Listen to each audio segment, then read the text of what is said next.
안녕하세요 여러분, 헤일리입니다. 오늘은 빅세일과 맥도날드를 가지고 왔어요. 한번 읽어보도록 할게요. B는 B, B는 B, I는 E, G는 G, 세 개 더하면 big, big. S는 S. 자, 여기에서 중요한 거는요, 이렇게 보시면 돼요. 끝에 E가 있어요. 그러면 그 앞에 있는 모음이 자기 소리를 내고 이 끝에 있는 E는 소리가 나지 않는다는 규칙이 있었어요. 그러면 얘가 이름이 뭐죠? 얘가 A죠.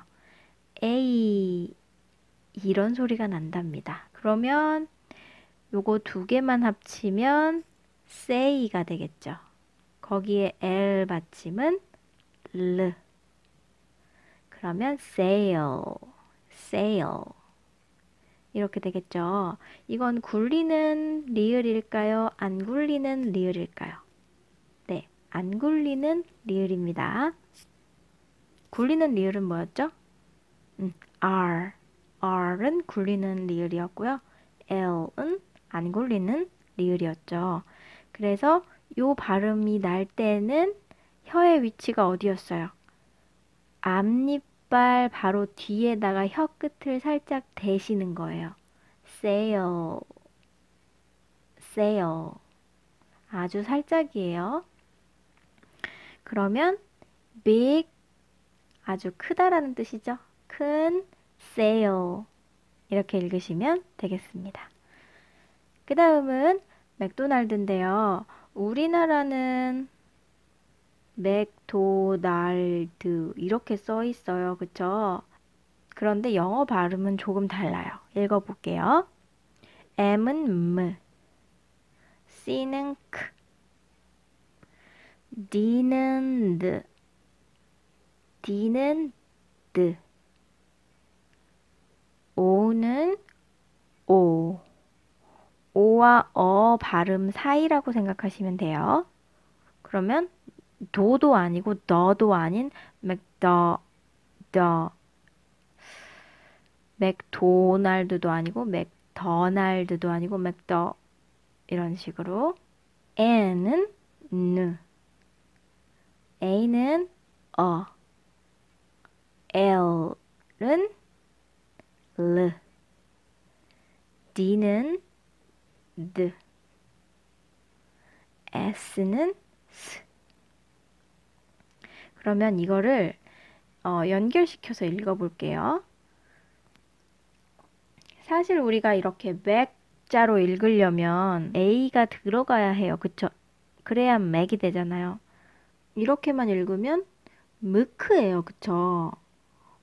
이 사이에 애가 있어야 맥이 될 텐데, 그러려면 맥도날드가 이렇게 돼야 되는 거 아닌가? 맥도날드가 돼야 되는 거 아닌가? 라고 생각하시는 분들이 계실 거예요. 그런데 여기에 제가 이름 표기라고 써놨어요. 그쵸? 제 이름, 한국 이름에 정자가 들어가거든요. 이 정은요, 저는 여권에 이렇게 표시를 해요. 그런데 원래는 정자를 이렇게 표시를 하게끔 되어 있어요. 우리나라 표기법상. 그런데 이 이름이라고 하는 거는 누군가에게 지어주거나 누군가에게 지음을 받는 거잖아요. 그렇기 때문에 나라마다 또 이름을 지어주는 그런 방식이나 아니면 소리가 달라서 이렇게 표시를 하셔도 되고 이렇게 표시를 하셔도 돼요. 실제로 제 이름, 영어 이름 헤일리도 표기하는 방법이 4가지가 넘어요. 그렇기 때문에 이거 제가 한번 말씀드린 적이 있어요. 예전에. 지금 이 사람도 마찬가지로 맥도날드라는 이 사람도 이 맥자가 영어에서 유래한 것이 아니에요. 누구누구의 아들이라고 하는 뜻을 가진 그 게일어에서 출발한 이 이름 표기예요. 여기에서 이제 제가 말씀드리고 싶은 건 뭐냐 하면 어떤 단어가 우리가 알고 있는 대로 소리가 나지 않거나 우리가 알고 있는 이 기존의 상식과 조금 벗어난다고 해서 그게 이상하거나 틀린 게 아니라는 거죠. 그런 거를 유두리 있게, 그러니까 조금 융통성 있게, 아, 저렇게 그냥 되어 있나 보다 라고 지나갈 수 있는 약간의 융통성도 조금은 필요해요. 아, 그냥 저거는 MC로 그냥 이루어져 있긴 하는데 그냥 맥이라고 읽나 보다 하고 지나가는 빈틈도 필요해요. 물론 이제 공부를 하는 사람의 입장에서는 다 이제 알았으면 좋겠고 내가 모르는 부분이 없이 정말 속 시원하게 다 파헤쳐가지고 알아내면 물론 좋죠. 하지만 그렇게까지 되려면 시간적인 부분이 일단은 많아야 하고 그렇게 다 공부를 하고 나서 다음 공부를 하기까지 자신의 에너지가 남아 있으면 상관이 없는데 그렇지 않다면 내가 이만큼 파헤쳐서 알아내고자 할애했던 그 시간들이 내가 전체의 공부할 양이 있잖아요. 그 시간을 쪼개가지고 여기에다가 투자를 할 만한 것인가? 그거를 생각을 해보셔야 된다는 얘기예요. 문법 같은 공부도 마찬가지예요. 내가 이만큼을 공부를 해야 되는 거예요, 오늘. 근데 공부를 막 하다가 여기에서 문법이 걸리네? 이 문법을 모르면 내가 오늘 잠을 못 잘 것 같아요. 그래서 이 문법을 공부하느라고 찾아봤죠. 찾아봐서 여기서 문법을 공부를 했어요. 어느 정도. 한 번 한다고 되는 건 아니지만. 그래서 어느 정도 알아냈어요. 그러고 났더니 내가 너무 지친 거예요. 그래서 이만큼을 오늘 못했어요. 그러면 이거는 내일이 되겠죠. 내일이나 뭐 모레나. 오늘은 못하겠어요. 이거를 너무 시간을 많이 잡아먹었기 때문에.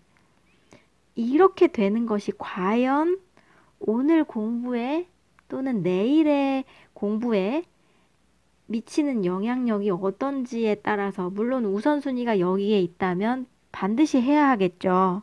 하지만 이걸 하느라고 기력을 소진해버리면 다음날 지장이 오기 때문에 요거를 조절을 잘 해주셔야 됩니다.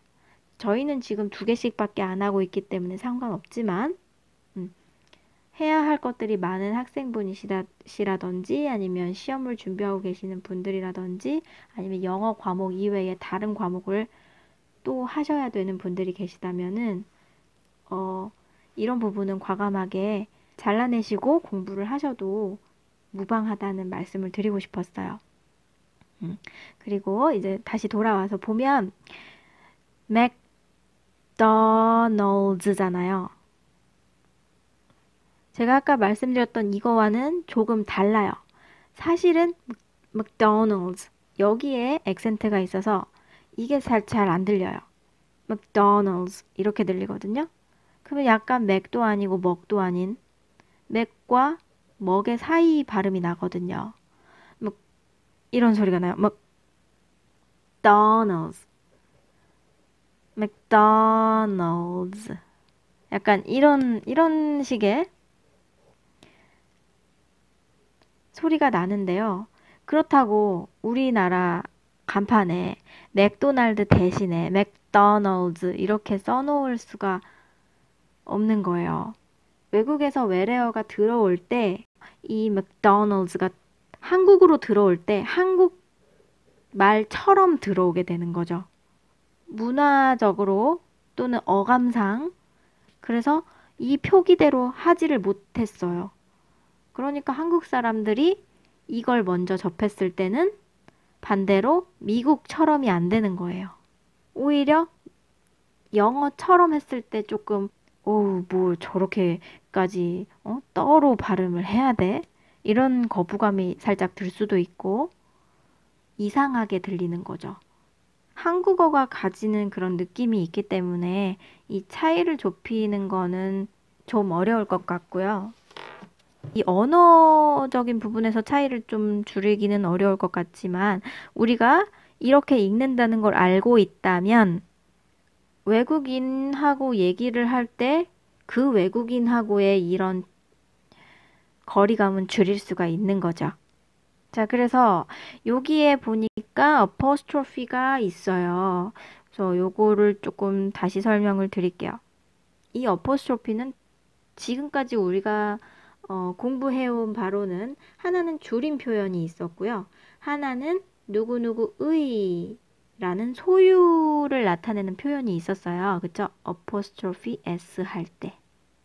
자, 그러면 누구의가 되는 거죠? 맥도널드의가 되는 거죠. 사람 이름이에요. 이 사람의 또는 미국의 웬디스라는 레스토랑이 있는데요. 거기도 마찬가지예요. 웬디의, 웬디네 집도 되고 웬디네 이런 식으로. 여기는 맥도날드네, 맥도날드의 집, 뭐 이런 식이 되겠어요. 여러분 오늘은 여기까지고요. 오늘 하루도 즐겁게 보내시기 바랍니다. 우리는 다음 시간에 만나요.